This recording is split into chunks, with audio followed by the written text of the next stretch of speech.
Taiwanese President Lee Teng-hui's plane made an emergency stop in the United States for refueling. The U.S. refused his entry, adhering to its agreement with China to bar Taiwanese officials. Months later, the U.S. broke this agreement by granting Lee a visa to attend a Cornell University alumni meeting. This mere visa prompted China to mobilize 100,000 soldiers and launch 6 missiles into waters near Taiwan. As Taiwanese elections approached, Chinese escalation persisted, and the U.S. responded by moving massive aircraft carriers through the Taiwan Strait.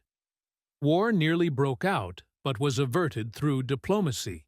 However, the specter of confrontation remains today, as China still considers Taiwan a part of its territory to be reunified, peacefully or by force. Meanwhile, the U.S. is committed to defending the island. Are you willing to get involved militarily to defend Taiwan if it comes to that? Yes.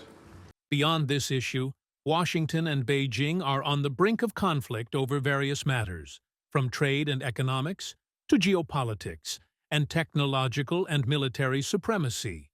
Is a U.S.-China war merely a matter of time? Or is there a path to avoiding such a catastrophic confrontation? The U.S.-China rift dates back to the establishment of the People's Republic of China under Mao Zedong, as nationalist forces led by Chiang Kai-shek fled to Taiwan, backed by Washington, and proclaimed the Republic of China. The conflict deepened after the Korean War, during which Beijing supported the North, while Washington sided with the South. Subsequently, the U.S. signed a mutual defense treaty with Taiwan and threatened to strike China with nuclear weapons. These threats spurred Beijing to rapidly join the ranks of nuclear powers. Hostility persisted until the late 1960s, when the Sino-Soviet split occurred due to border clashes between the two nations.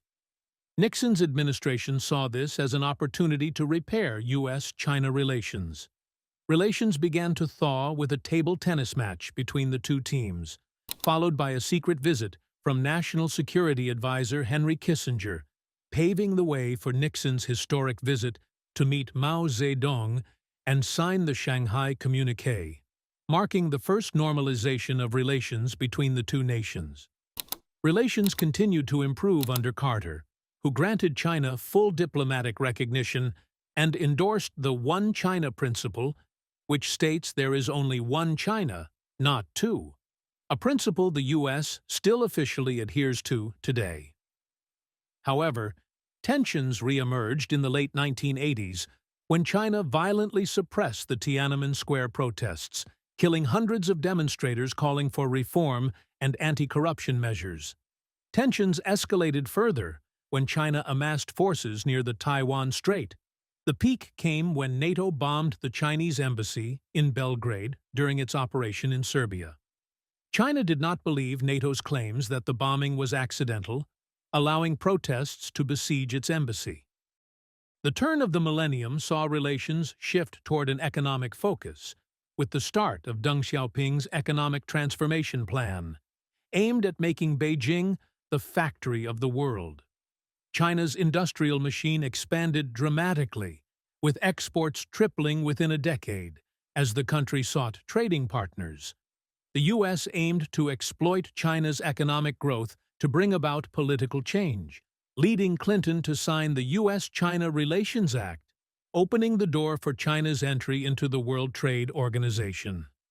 Over 2 decades, China's GDP rose from $1.2 trillion, equivalent to 11% of the U.S. GDP, to $17.2 trillion, accounting for 66% of the U.S. GDP.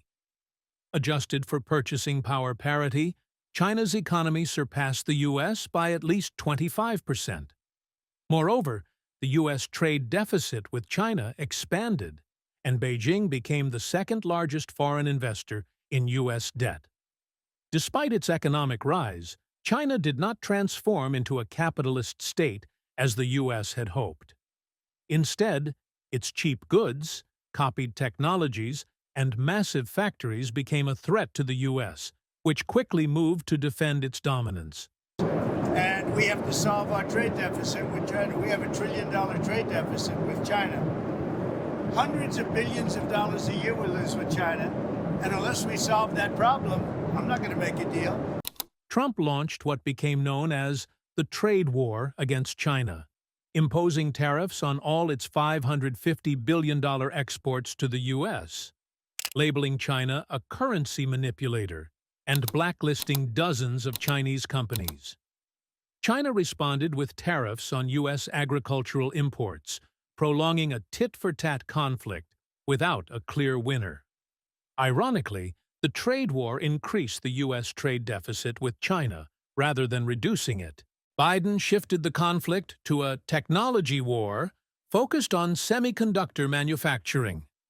He restricted the export of advanced chips to China, banned Americans from working in Chinese chip companies, and imposed investment restrictions on critical Chinese sectors like semiconductors, advanced electronics, quantum computing, and artificial intelligence, while blacklisting over 30 additional companies.